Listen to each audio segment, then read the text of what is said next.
मोदी को कॉल किया है पुतिन ने, ना कि मोदी ने। Modi is not going to Russia because he wants to, he is going because Putin has called him. तो पुतिन ने कॉल क्यों किया? जी हां, इस साल पीएम मोदी का रूस दौरा संभव है और रूस के विदेश मंत्री सर्गेई लावरोव ने खुद इसकी जानकारी दी है। В 2026 году ждем премьер-министра Моди с визитом в России. इंडिया की हेजमनी उनको चाहिए, मुसल्लत करना चाहते हैं, तो फिर अपनी मर्जी के लोगों को इक़्तिदार में लाना बहुत ज़रूरी है। ये चीज़ें, ये एक बहुत बड़ा सवाल है। पाकिस्तानी कौम को ये देखना सोचना होगा कि किस तरीके से ये सब कुछ हो रहा है। ज़फ़र इलाही साहब, वज़ीर आज़म साहब फोकस किस चीज़ पर करेंगे ज़्यादा? सबसे ये जो दौरा है रूस है, आपको आपके सोर्सेज क्या बताते हैं? पुतिन एक डिक्टेटर है। इंडिया को न्यूक्लियर सप्लायर्स ग्रुप के एग्रीमेंट के तहत इतना एनरिच यूरेनियम दे रहा है कि जैसे मैंने शायद आपके ही प्रोग्राम पे पहले भी कहा है, 25 न्यूक्लियर वेपन्स हर साल इनरिच यूरेनियम सेल से इंडिया अपना इनरिच यूरेनियम बचा के बम बना रहा है। मोदी जी बहुत ही इमरजेंसी मीटिंग के लिए रशिया जा रहे हैं ओवरनाइट। एक सडन मिडनाइट अलर्ट है जो वॉशिंगटन में पहुंचा है क्योंकि मोदी जी रशिया में जा रहे हैं। एक पैनिक है मिडल ईस्ट के अंदर भी, क्योंकि बहुत बड़ा मैसिव जियोपॉलिटिकल शॉक वेव है। और ये आया है भी, इंफॉर्मेशन कहाँ से मिली है? इंडियन मीडिया ने नहीं दी, ये रशिया में से मॉस्को से पता लगा है कि मोदी जी को बुलाया गया है। और पुतिन ने पूरी की पूरी गेम को, जो ग्लोबल गेम है, उसको चेंज करके रख दिया। ऑफिशियली ही हैज़ कॉल्ड प्रधानमंत्री Modi to Moscow. And please make no mistake, ये कोई रूटीन डिप्लोमेटिक हैंडशेक नहीं है। ये कुछ something is there to be discussed that cannot be done on phone. और ये मत भूलना, पुतिन ने मोदी जी को कॉल किया है, ना कि मोदी जी वहां पर अपनी मर्जी से जा रहे हैं। ये अर्जेंट हाई स्टेक्स की इमरजेंसी मिशन है जिसके ऊपर मोदी जी जा रहे हैं। अब पुतिन ने क्यों बुलाया, ये पूरा मैं आपको समझाऊंगा एक एक करके। और मोदी जी क्यों जा रहे हैं, मोदी जी का अपना भी एक गलती है जिसको हम ठीक करने जा रहे हैं। And why now, why is Indian प्रधानमंत्री going straight in the eye of the storm? क्योंकि अब आई ऑफ द स्टॉर्म क्यों बोल रहा हूं?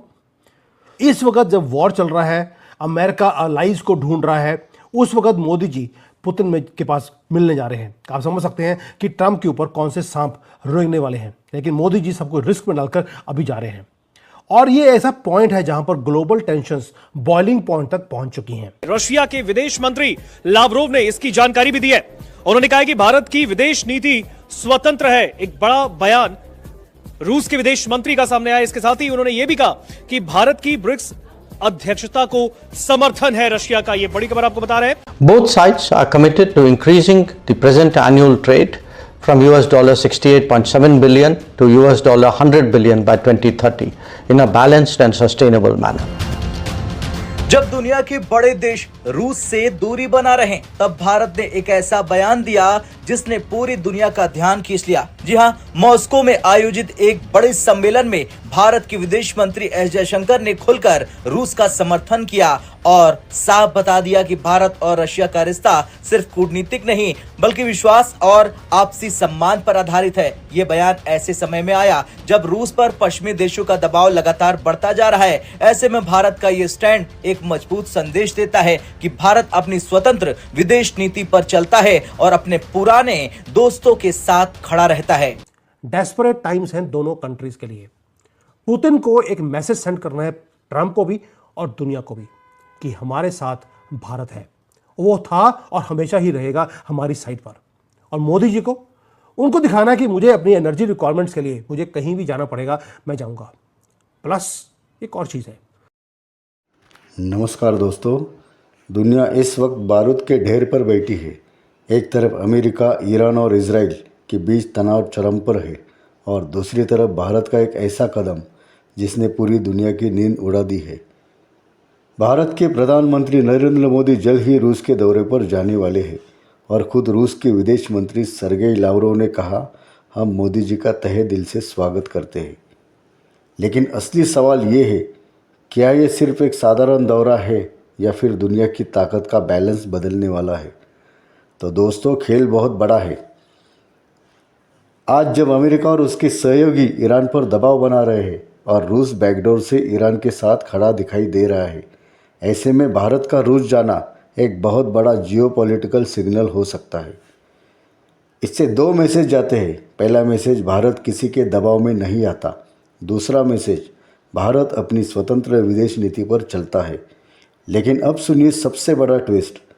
अमेरिका के अंदर एक नई चिंता जन्म ले चुकी है। अमेरिका को डर ये है कि कहीं भारत फिर से रूस से बड़े पैमाने पर सस्ता तेल खरीदना ना शुरू कर दे। कहीं भारत रूस के साथ पूरी तरह खड़ा ना हो जाए। और सबसे बड़ा डर ये है, कहीं भारत अचानक ईरान की तरफ ना झुक जाए। क्योंकि सच्चाई ये है, आज तक भारत ने खुलकर कभी भी ईरान का समर्थन नहीं किया है। लेकिन अगर भारत ऐसा करता है तो अमेरिका पर ज़बरदस्त दबाव बन सकता है। मिडल ईस्ट में अमेरिका की रणनीति कमज़ोर पड़ सकती है। तेल मार्केट में बड़ा झटका लग सकता है और ग्लोबल पावर बैलेंस हिल सकता है। यही वजह है कि आज अमेरिका की नज़र भारत पर टिकी हुई है। तो दोस्तों, आज के दौर में भारत की ताकत सिर्फ उसकी सेना या अर्थव्यवस्था नहीं, बल्कि भारत की डिप्लोमेटिक पावर भी है।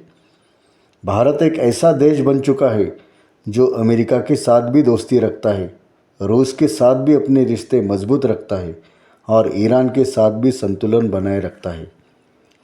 यानी भारत अब सिर्फ एक देश नहीं, बल्कि ग्लोबल गेम चेंजर बन चुका है। अब सबसे बड़ा सवाल ये आता है, क्या मोदी का ये दौरा दुनिया में नया पावर ब्लॉक बनाएगा? क्या भारत मीडिएटर बनकर उभरेगा या फिर ये सिर्फ एक रणनीतिक दबाव बनाने की चाल है? क्योंकि दोस्तों, जब भारत, रूस और दुनिया की बड़ी ताकतें एक ही टेबल पर आती है तो सिर्फ मीटिंग नहीं होती, इतिहास लिखा जाता है। धन्यवाद दोस्तों, जय हिंद। कौन से सांप रेंगने वाले हैं, लेकिन मोदी जी सबको रिस्क में डालकर अभी जा रहे हैं। और ये ऐसा पॉइंट है जहां पर ग्लोबल टेंशंस बॉइलिंग पॉइंट तक पहुंच चुकी हैं। रशिया के विदेश मंत्री लावरोव ने इसकी जानकारी भी दी है।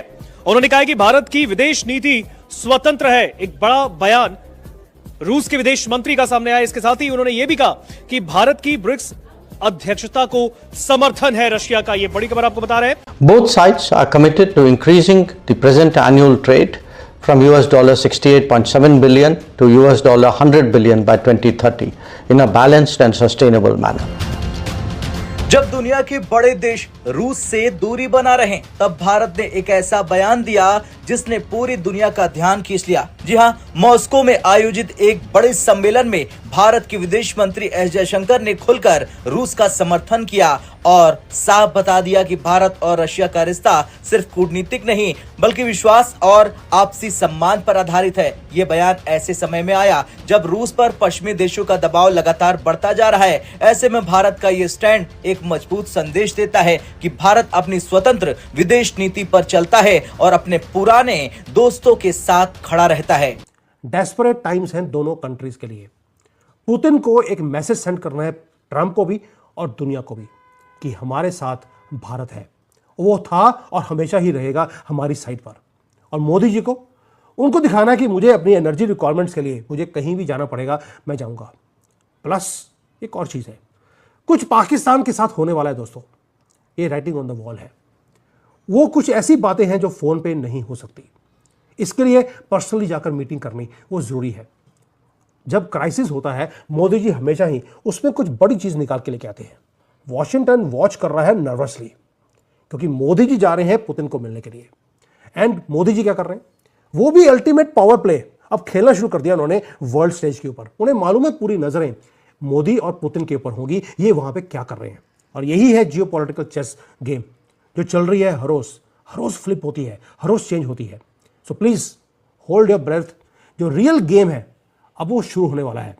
ये होगा पुतिन और मोदी के बीच में। ये छोटी मोटी विजिट नहीं है। और कुछ घंटों के लिए अगर मोदी जी जाए तो कुछ बड़ा ही करके आएंगे। वो सिर्फ तेल की, जो अगर तेल ही खरीदना था वो तो फोन पे भी बात हो सकती थी, वीडियो कॉन्फ्रेंसिंग पे। बात उससे ऊपर की है। इस वक्त हमें वो बैलेंसिंग एक्ट करना है, खासतौर पे इन हालात में जबकि दुनिया शिफ्ट हो रही है और बड़ी तेजी से हो रही है और सारे मामलात एक ट्रंप जैसे एक शख्स के हाथ में हैं।